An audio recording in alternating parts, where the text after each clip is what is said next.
Alrighty then. Hey guys, welcome back to We Watch Movie. We've got another Patreon review coming for you. If you join our $25 tier, we will review any fucking movie you want. If it doesn't have anything to do with the channel, we'll still review it. We'll put it up on Patreon. But if it has to do with the channel, as in Hell Night, we will put it up on the live one. And I just want to give a special fucking goddamn shout out to Stephen Moore, dude. Thank you so much. And thank you for requesting a movie that neither of us had ever seen. I've never seen Hell Night. I've never even heard of that shit before. But Stephen! It's embedded deep. Stephen! Hey, guess what? I got a wallet, thief. So, it's embedded deep in the horror enchilada of many of you's memories. What are you, fucking from Brooklyn? Hi, I like cheese. Many of you like this fucking movie, right? I don't know. So, Hell Night, wow. Wow. I didn't have any, reservations going in to watch this movie. I knew that Linda Blair was in it, and Linda Blair looking cute. Even after her fucking post-Exorcist days. I'm not that into it. I kind of like her. I think she's cute. But, I didn't say hot, like she's cute. But her acting ability is, she kind of reminded me when she was in this movie specifically, like Dorothy from Wizard of Oz. Like she'd be really, prim and proper. Like, I don't know what happened. I went from here to there, and then the ghost appeared, and then he came to the door, and then my nipples are hard.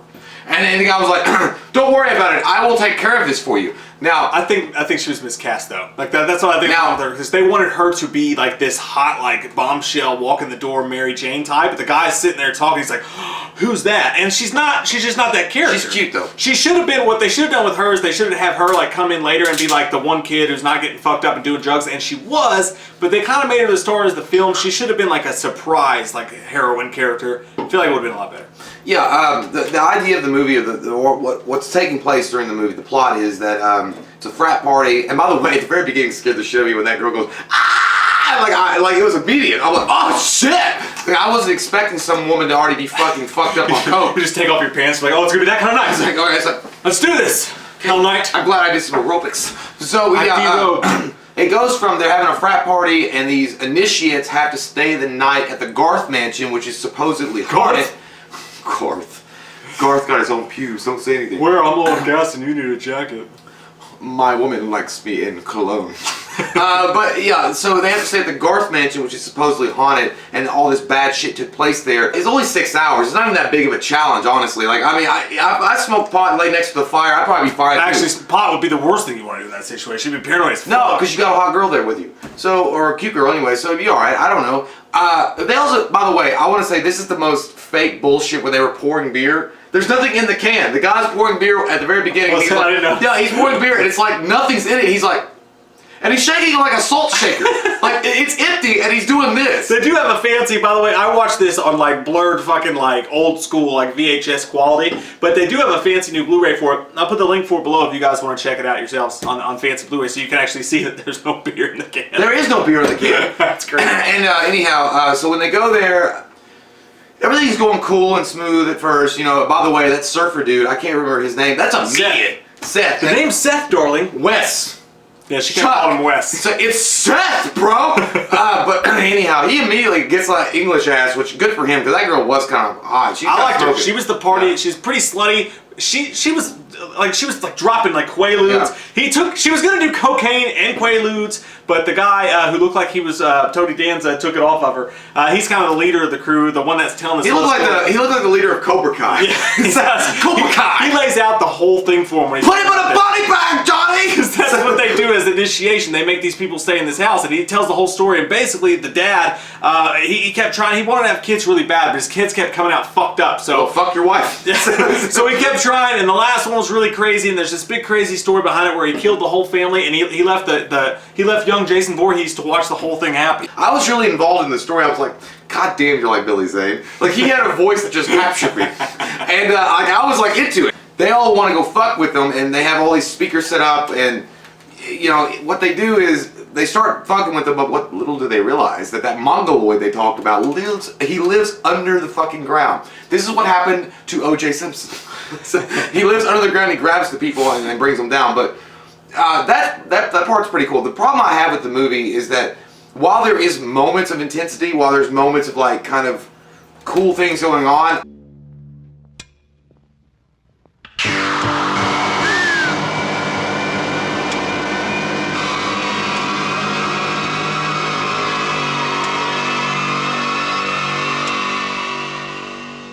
I just feel like they drag it so long that it loses that effect of like some kind of like creeping atmosphere. Like it had moments to be really cool, and I get what they were going for. It was like that monster throwback movie. This director, Tom DeSimone? You know, fucking gravy, prison gravy. When you get the prison gravy, you know you got to fuck up. You got to razor slice the garlic, you know? Be careful. Oh my god. With your fingernails. It's probably not even Italian, but I think we're like half Russian. This director is that guy, that old man at Waffle House who sits and he gets his meal and he puts the 3 pieces of bacon over here. What are you talking about? Puts the sausage. Let me finish. I'm getting my fucking point. Who are you talking about? Puts the sausage over here. Puts his egg, and then he just slowly takes one little bite at a time. Who are you talking about? Is it about the main villain? I'm not done! Oh, well, I was getting bored. The director! Oh, that guy. He fucking eats slowly and takes his time and does each little, like, I get what he's doing. He's trying to slow burn the kills. Like, he takes his time, though. Like, you will watch a guy walk through a castle with a fucking candle for a good 15 minutes before a jump scare happens. I know, like, it really, it does, it just goes on and on. lag. And sometimes the acting is so bad, like, when Seth runs down the stairs after they hear the screams, like, well, if I didn't do it, and you didn't do it, then who's fucking with us? Like, sometimes it's like, you know, college level, like, acting, but... I love the Seth guy, dude. He's a surfer guy. They literally have a say. He gets with the crazy wild chick, right? Yeah, the English girl, yeah. Well, time for the John. John? I thought your name was Seth.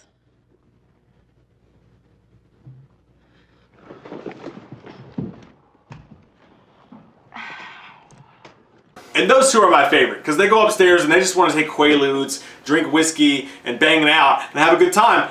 By the way, what do you think Quaaludes are like? You probably shouldn't drink on it. She wakes up after, like, having sex and getting party and all this, and, like, takes more, and then, like, chunks them with some whiskey. I'm like, God, this chick is, like, she seems fun on the surface. Like, yeah, that girl seems fun. But actually, there's some underlying shit going on with that girl. I mean, like, what's She's wrong got with some you? issues. Stop your shit! But Seth... I liked you at first. Seth, who's dressed as a fucking Robin Hood, or Peter Pan, I don't know which one. He had a mustache. Hey, So Zorro. Robin Hood. I play Zorro.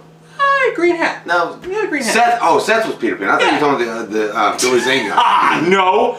He wasn't even Zorro. He looked like a jackal. A jackal? Yeah. He fucking hunts your I don't know. mom. But I like this guy a lot. He's really stupid, but he's really fun at the same time. And he gives you a break from the movie, actually, because you keep going through these same points, and eventually he gets over the gate and goes to escape. And obviously they don't have to sell That rhymes. Over the gate and into the escape. That scene was intense as shit, dude. That because was. This gate's really tall, and they even made a joke. They're like, you try to escape, you'll get your balls cut off. But I could have escaped that bitch. It wasn't even, I mean, you could have done it. I thought so initially, but and he's about to crawl over, and the fucking thing sink into his shoulder, and I was thinking, I might be done. Because I was just waiting for him to slip and just fall, and that'd be the end of it, like he's dead. Well, the reason why he even runs to do that is because the murders start happening, and the last thing he sees before he runs out, like he immediately, I mean, good for him. That's realistic, because I would run the fuck out of the house too. I wouldn't be staying. He goes back after he's taking a piss, but they got that old school fucking toilet too where you flush it like this. That's pretty bad. I mean, you take a dump, you could just sit there and flush it. But anyway, he runs back into the room and then he sees a head in his bed. And he's like, this is not happening. And he runs out of the room and he tells, I think he's kind of an asshole, that dude. He was like, I'll come back for you, sport. Don't worry about it. He's like, give me that gun. And then he takes the gun and he runs away. That's when he jumps over the fence. But the thing about the fence scene is that while intense, I think the one dude was showing a lot of concern for him. He's like, man, don't do it. You'll never get out. If it was me and mine, I was like, dude, go for it. Get me out of here, mister. I want to watch that shit. If you like slip and your arm went through, it's like, ooh, is that hurt? Well, he actually goes to the police station and nobody believes him because he's a frat kid and he just looks like a party kid. So he's ballsy as shit. And it's a nice break from the movie to veer off a little bit. Yeah.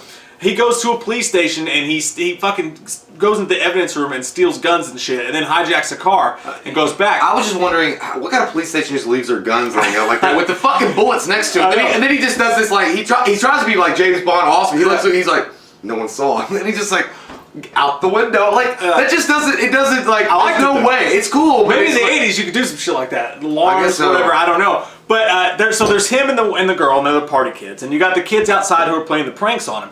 The other two kids you have is Linda Blair's character, and actually Peter Barton, his name's Jeff in the movie. He's actually the pretty boy who gets killed by Jason in the final chapter in the shower. Oh. He gets his face smashed. That Jared Leto looking motherfucker. You can't do it. You're killing me, killing me. You cannot be that pretty and not live. Look. I mean, you can be that pretty and live, but not this time. But yeah, okay. Peter Barton was, God, he was a weird motherfucker though, dude. Like he was trying to like, he was on ultimate clinger level 15 with that girl at Linda Blair immediately. There's no reason for it. And then he was like, oh God, he got rejected hard when he was in that bedroom. He was like, and she's like, wrong bed. He's like, fucking bitch. And then he like, but then she comes around. And by the way, I also want to go really quickly back to Seth. That sex scene between him and what happened? I don't know. They rolled around and he was like, that? Again? I was like, do what? Like roll around? What the fuck did you do? Yeah, like he goes to take, like you see him start to take out his dick and like pull off his boxers, but then you see shadows, and then all of a sudden the camera pans back around, the shadows are gone, and he's like, I thought, great. No, I really thought the motherfucker had a stroke and he didn't finish, and he thought he did. You just rolled around on the bed with her. You rolled around with your chick in your underwear, but you didn't do anything, and you were like, go again. I like how they made her so stupid though, because she was like, time for the John, and she was like, your name's John? I thought it was Seth. And he's like, God damn it. This is why I didn't fuck you and I had underwear on. Before I had herpes. You barely get to see the killers the entire movie. You get one clear shot at the very end of what I think is the dad. But again, I was watching this on VHS quality shit. So, yeah. But yeah, he comes back with the gun, and the little hairy motherfucker comes out and tries to kill him, and he shoots him and kills him. And then he's like, "Hey guys, I killed him. It's all safe." And all of a sudden, someone's like, "Ah!" I will say some of the death scenes were cool. Like I like that bitch that got her fucking head cut off. That was pretty cool. I call that the I've had it up to here kill. Badass scene though when Seth goes to get the police, right? And they're in the bedroom together, and all they did was make out, by the way. Because they had a make out scene, but then you flash back to him in the camera, and he's just getting the cuddles, because you knew she wasn't going to, right. They were going to go all the way. I didn't go all the way with her. But the killer's underneath the fucking carpet. That was bad. And he starts, cool. the carpet starts to fuck, and this is back in the day when it's like an old school starts shooting, so there's no like edits or anything. There's literally a dude under the carpet slowly fucking standing up. You know what? It's awesome. I wish that Jeff had been like, use your vomit powers, Linda. Shoot his ass! But yeah, that was a cool scene. That was pretty creepy the way he rose up like that. And he stabs with a pitchfork. I was like, I wonder if that's a fucking Asian run. But Oriental run. But so yeah, he stabbed when he stabbed him with that pitchfork, he's like, and then he like falls down this like trap door underground tunnels that he is. And then they decide to go down in the underground tunnel, which makes total fucking sense. Yeah, he does it. Get in a corner with the pitchfork. And they go into these dungeon-like fucking tunnels where they keep Perry Mason archive footage. It's a scary place.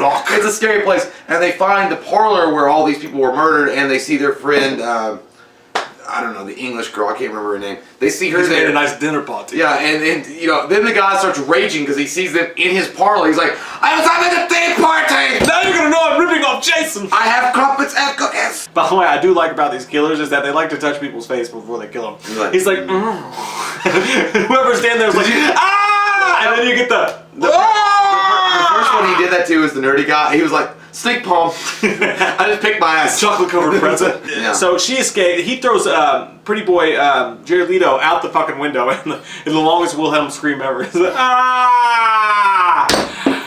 She escapes with the fucking car, and again another chase scene. This dude is out there at his bare fucking feet. I was thinking that too. And I never really felt like a Michael Myers or Jason kind of feel to it. It felt more like... I felt Jason hard. Well, I didn't. Because it felt like more like a 50s or 60s, throwback, like a Frankenstein movie. Because the castle and shit, yeah. Yeah, that kind of it just reminded me of a monster movie. They really didn't have a rhyme or reason. And, she does kill the guy off, the fence turns over and she stabs his ass. Because he's on the hood of the car, he's like, "Do you have insurance?" Like he's mad, like you could see it coming a mile away. Like it was obvious he was gonna have like one last lap, and then she just walks off into the camera at the end. Now what I'm wondering, and what inquisitive minds wonder, did I get into the fucking club or not? Because like I survived till dawn. I really love certain scenes of this film. Like I thought they were really fun and enjoyable, and I think that if I had stumbled on this movie when I was young and watched it, it would hold a special place in my heart, as I think it does for a lot of people, which is why the Blu-ray and stuff's so popular. But I think that what I want to do is I want to get my hands on it and I want to re-fucking edit it. Like, I just want to cut out shit. Like, swaths of shit. By the way, shout out to Peter's actual death, that we didn't mention that. Not Peter's death, but the one dude's death. Fuck, I can't remember his name. He got harvest death. He got Children of the Corn with the fucking splitter. The splitter? What's that called? What is that called? The hay slasher? It's in Children of the Corn. Michael uses it at one point. Chuck of corn. A chuck of corn. Chuck of corn? I don't Chuck know. of corn? A scythe. Scythe, yeah. Scythe. He gets scythed in the Scythe heart. that bitch. And then you see like the fucking blood drip off the edge. The music's really like doesn't fit. Now, like a lot of times, it's kind of weird. And I don't normally say this. I mean, no. What? I'm happy. I would say this movie would do well with a remake. Yeah, I'd dig a remake. Yeah, a remake of this because I think it was so like lost in time anyway, and most people don't know about it. I'm glad that I got to watch the original because of your recommendation, Steven. But it's just and, you know, again, I hate remakes. I think that it's a sign that Hollywood doesn't have any ideas. But this movie doesn't look like it got the budget that it needed, and I mean, you could get another director with a good idea of what to make it. Yeah. I think it could be a really cool idea with today's frats and today's sororities and shit, and kind of put that spin on it. No, I'm into that, and I think. Well, I mean, I think the whole idea maybe was lost. Maybe that's a thing for the 80s and whatnot, the 70s and 80s. The whole idea that these Mongoloids have stayed alive this long. Well, that's unbelievable. You couldn't find it. Right, you can make it work, but if I was gonna fix this movie, what I would do is, like I said, I would edit it down a lot. Right, I would edit it down. I would. The sound guy did a great job. Like when you hear a knife go in someone or you hear some shit, it sounds really fucking strange. So like whoever did this, the B movie sound work on this did a fucking phenomenal job. That really added to the movie. I think a couple of the kills are really good, but I would have put more emphasis on the killers because it was just like these random faces showing up. I think what they were going for was more, less is more, Chip. Yeah, but what's with the ghost? Yeah, like the straight up fucking ghost. That was amazing. That was like, you got that. I know you got some Hollywood technology with your little frat boy fucking minds, and you created a hologram that I was like, holy shit! Because that kind of scared me. It was like, yeah. That's like you at 3 o'clock in the morning looking for another glass of whiskey because you're fucking like hungover. But trying to find some ibuprofens or some water. Well, you got the hair of the dog. I haven't seen Linda Blair in much, so it's neat to see her in a different role. Even though I think she was miscast, or they could have handled her role differently. Linda Blair actually would have been a really good choice. I mean, even though she's a little, I guess she'd probably be the same age as we just did that Mom and Dad trailer. She'd be the good mom. Yeah, of course. I don't know what she's doing these days. Like I don't know what's going on. But as far as this goes, this time frame, I haven't seen a lot with Linda Blair in it. So that was kind of cool, and it was really cool to see a movie that honestly I had not even barely heard anything about ever. I never heard of Hell Night ever. When I heard Hell Night, I thought it was like a precursor to Night of the Demons. Yeah. So that's my favorite thing about doing these Patreon ones is that you guys bringing up just random ass shit that I never even would have thought to review. So thanks, Steven, man. Thanks for your contribution. It really does fucking mean a lot. We're super psyched to do this movie. I give the movie as a whole, I give it a 6 because it had some really good slasher fucking horror moments in it. A lot of problems, but I had a good time watching it. That's exactly. I was gonna give it a 6 too. There were elements in it that were good. There was times when you thought, okay, well, this is gonna be classic fucking good horror shit with the way they build the suspense and the story. But then, unfortunately, I think they let the ball drop on certain areas of it because they were more focused on dealing with the actual actors or dealing with their like development as characters, and they just weren't that interesting to me. I think that if you cut out some of that, because you can have suspense building and that's great, but when you go too far with it, then it just becomes boring and you lose the audience. When you have a great scene, when it's like make your hands sweat or whatever, then you need to go from that, jump into something immediately, but don't drag it out for 15 minutes. That's the problem. So it's still great. It was still a good, not great, but a classic movie for sure. My favorite scene in the whole movie though is when Seth goes into the bathroom after having sex with that chick and he's staring at his abs in some of the mirror. He's checking himself out and he's like, score one for the good guys. He just like passes back out because everyone does that after they have sex. It's fantastic. Comment down below, let us know what your all thoughts were for Hell Night. We love your fucking faces. And we have new Wham merch up, by the way, so I'll put a link for that below. Put a link for our Patreon below. If you guys want to request a specific movie review, you can do that, or there's several other tiers of cool shit we can do. Thank you, Stephen Moore. Fucking awesome. Thank you, all of you guys who have joined our Patreon. It's fucking amazing, and we can't believe it, and we're super psyched in the Panther region. You guys are fucking great and awesome and sexy always. We love your goddamn faces. If you're new to the channel, click that subscribe button and get some goddamn Wham opinion. Ooh. Steven! Come on! Steven! We watched a movie. Yeah. We watched a movie. We watched it. We watched a movie. Yeah. You know what? We did a review. We watched a movie. We watched movie.